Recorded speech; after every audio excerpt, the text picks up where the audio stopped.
Buenas tardes, profesor y compañeros en general. Nosotros somos el grupo número 2 y vamos a hablar acerca de la teoría del Estado y derecho constitucional. El hombre posee una naturaleza sui generis. Esta conduce a la consecución de los fines propios de cada ser. Por ello, el hombre tiene dignidad. ¿Y qué es la dignidad? La dignidad es la categoría objetiva del ser. Exige lo que es la custodia, la estimación y la realización. El hombre tiene características esenciales para poder realizarse plenamente como persona y tiene dignidad no por libre determinación, sino por ser connatural a su esencia creada. En este caso, el respeto a la persona humana consagra dos reglas. La primera es que la sociedad y el Estado existen para el ser humano, y la segunda es que la sociedad y el Estado encuentran justificación para su organización, defendiendo al hombre y buscando su felicidad y progreso. Persona y dignidad son dos realidades inseparables. Se convierte en fuente, sujeto y fin de toda organización política o social. La racionalidad implica la capacidad de poder abstraer y formar conceptos y juicios. Al aplicar las reglas de actuación a las situaciones concretas en el que el hombre se encuentre, le permite obtener la regulación correcta para cada caso. A continuación, le voy a dar pase a mi siguiente compañero.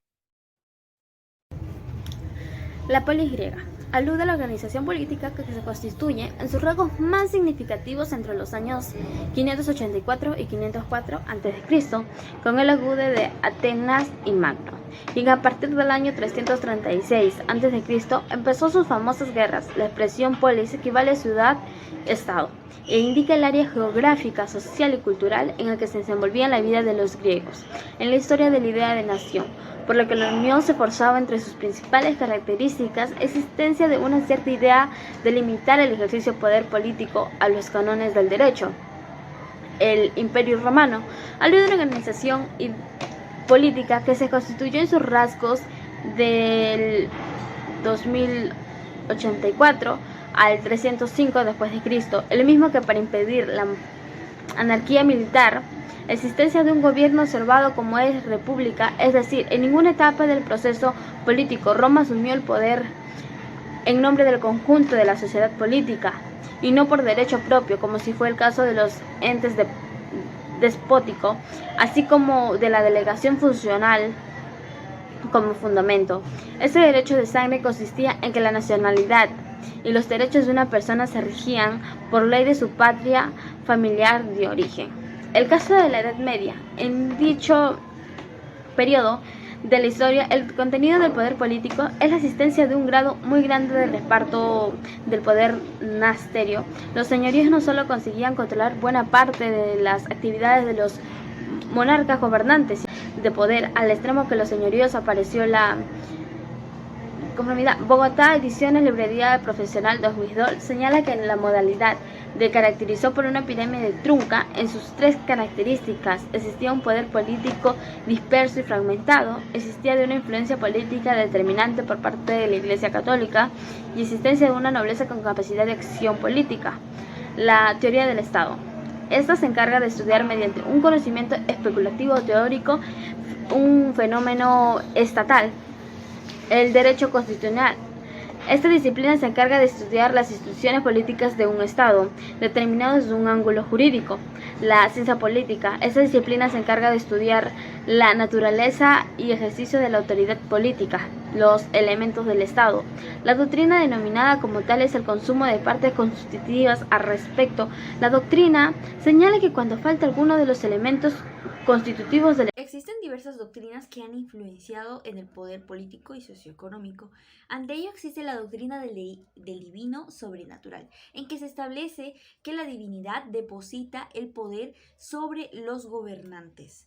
Ante ello podemos ver el ejemplo de Luis XIV, en el cual se programa con carácter sagrado absoluto y poder monárquico en esa época, en el cual también a todas las divinidades se les daba como un privilegio de lo que estaban gobernando. También existe la doctrina del derecho divino providencial, el cual nos menciona acerca del poder divino que se le daba a la voluntad social para que pueda escoger a sus gobernantes. En este caso podemos ver a diversos países como Libia, España, Irán, que escogieron sus propios sus propias leyes, sus propias constituciones, formas de pensar, y también en el caso de Pakistán y la India, cuando fueron separados por sus propios designios, en las que creían en diferentes cosas, diferentes formas de ver la vida, se llegan a separar.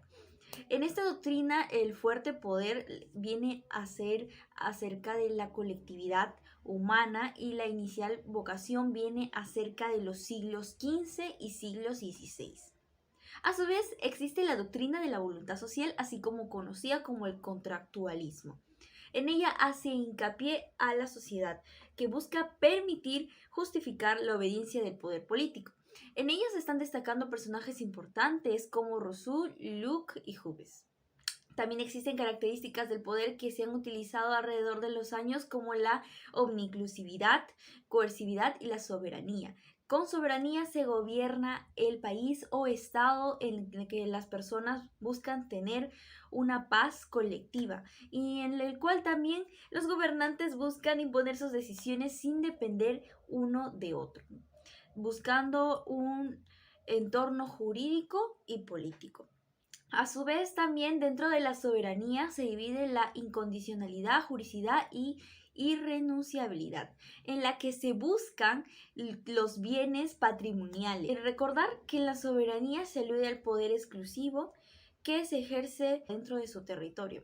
Al pasar de los años, también la globalización se ha dado en nuestro país, Perú, así como de manera internacional, y al buscar un orden político y social, se ha buscado crear organizaciones, así como la Organización Mundial de la Salud, la ONU, la Organización Meteorológica Mundial, que están velando por la sociedad en la que se está tratando de vivir, buscando un orden que tenga un papel institucional en el poder internacional. Cabe recalcar que esta está buscándose para mandatos antijurídicos emanados con carácter impecable que ejerce el poder político, y mandato reñido de acuerdo a la constitución de cada país, de acuerdo a la constitución de cada continente, y todo lo que viene a ser las leyes establecidas de cada estado. Cabe recalcar que el poder político es muy importante, y tener el poder en las manos, ser un gobernante, no es para cualquiera, sino que hay que tener derechos, hay que tener bien en claro los valores de una persona para poder gobernar multitudes y masas de manera importante, ya que viene a ser el destino de un país. Cuando hablamos de teoría del Estado y derecho constitucional, estamos hablando de dos vertientes que a su vez en paralelo se sustentan. La teoría del Estado viene a ser una situación muy relevante a tomar en cuenta, dado que es un conjunto de conceptos y situaciones en las cuales se valida el Estado. Y el derecho constitucional es una situación de derechos en las cuales se regula los estamentos del Estado. Pero ello implica de que está basado todos en la persona y la dignidad humana. No existiría Estado si no existiría persona. No existiría derecho constitucional si no existiría la persona. Es decir, todos estos estamentos, tanto la teoría del Estado como el derecho constitucional, trabajan en el fin de la persona, sobre todo cuidando a su dignidad, ya que la persona y la dignidad es uno solo, tanto en su cultura, en su antecedente, en su historia, en los hechos ocurridos, acaecidos desde que el hombre aparece, cómo es que desde nómade hasta la época antigua, medieval, contemporánea, republicana, se ha ido constituyendo en una situación en la que ha llevado en una cuestión de mando y obediencia, en el sentido de que antiguamente no existía esta sociedad en la que estamos políticamente hablando. Eran, digamos, apolíticos o fuera políticos. Podría decirse que para que lleguemos a este nivel se ha pasado un proceso.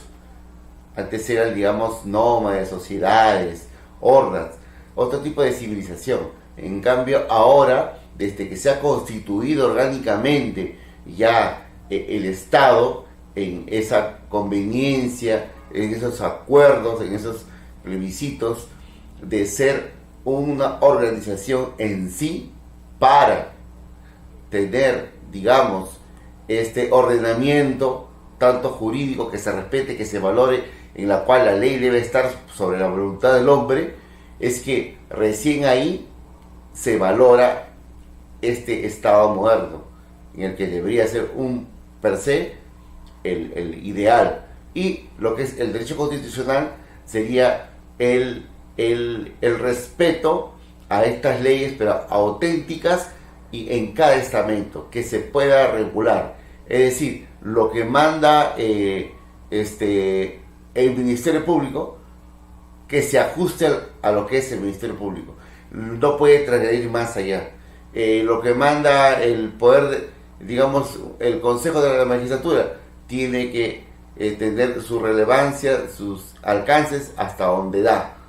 Y así podemos hablar de la Defensoría del Pueblo, podemos hablar de la Contraloría, etcétera, etcétera, o de un ministerio que tiene sus derechos y deberes. Y estos, por ejemplo, se regulan a través del TUPAC, del texto de procedimiento, del MOF, del Manual de Procedimientos de Funciones, y del LOF, etcétera, etcétera, para que sus órganos internos puedan tener un bagaje de reglamentos y normas que se regulan entre sí. Y todos ellos hacen prácticamente el Estado. La persona humana, al ser parte del Estado, todos trabajan para la persona humana, ¿no? Para el bienestar de la persona humana, el respeto irrestricto, y también para sancionar y someter de acuerdo al comportamiento que esta persona pueda trascender, pero siempre cuidando la dignidad. Es decir, que no puedes atropellar la dignidad, no puedes, digamos, hacer una ley que vaya más allá que atropelle a esa dignidad, porque se supone que en estos tratados, en estos estudios, hemos visto que la razón de ser es la persona humana, es decir, somos seres animales racionales y nos debemos como tal la comunicación, el entendimiento, la filosofía y el porvenir de una nación más grande. En ese sentido, lo que estamos haciendo en estos momentos ya es, a modo de análisis, una conclusión de toda esta lectura que hemos podido observar del gran magistrado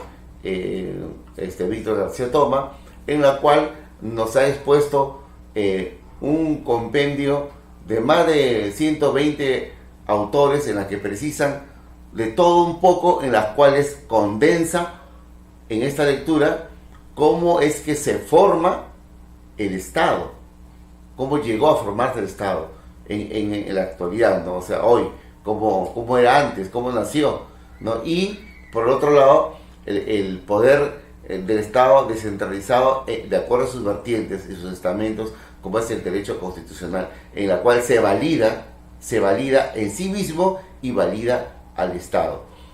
Aparte de esto, para poder hablar de derecho constitucional, también se ha hablado de legislación comparada, francesa, alemana, escandinava, etcétera, etcétera, en las cuales han ido visualizando cuál debe ser en lo que es nación, en lo que es pueblo, en lo que es territorio, en este caso en nuestro Perú, qué hemos recogido, qué constitución la que tenemos, producto de qué es, de la francesa, la alemana, ¿no es cierto?, de la escandinava y de la española. Entonces algo se ha recogido y se ha adecuado a este sistema de vida.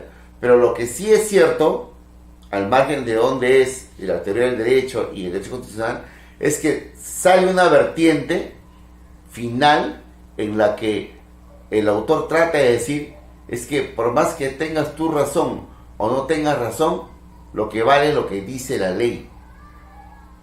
Y obviamente la interpretación de esa ley se basa no solamente en el derecho constitucional, sino en la propia ley. Es decir, hay ciertas contradicciones, pero cada uno en su autodeterminación. Lo que es en la ciudad, específicamente con todo su sistema, y lo que es un nómade por allá con sus costumbres y sus usos. Hay que respetar. Aparte también está el tratado de la OIT. Entonces, estamos hablando de un conjunto de premisas muy sólidas que dan a conocer cómo es que el derecho nace, se posiciona, abarca y regula la conducta humana. Muchas gracias.